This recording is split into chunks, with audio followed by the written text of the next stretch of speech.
ഗോശ്രീ ദ്വീപ് വികസന അതോറിറ്റിയുടെ പരിധിയിൽ വരുന്ന പഞ്ചായത്തുകൾക്ക് 1 കോടി രൂപ വീതം അനുവദിക്കാൻ മുഖ്യമന്ത്രിയുടെ അധ്യക്ഷതയിൽ തിരുവനന്തപുരത്ത് ചേർന്ന യോഗത്തിൽ തീരുമാനമായി. റോഡ് വികസനത്തിനും ഭവന നിർമ്മാണ പദ്ധതിക്കുമായിട്ടാണ് തുക അനുവദിച്ചിട്ടുള്ളത്.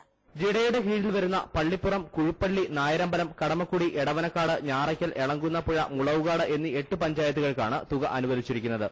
കോതാട്, ചേന്നൂർ പാല നിർമ്മാണത്തിന് 31 കോടി രൂപ അനുവദിച്ചു.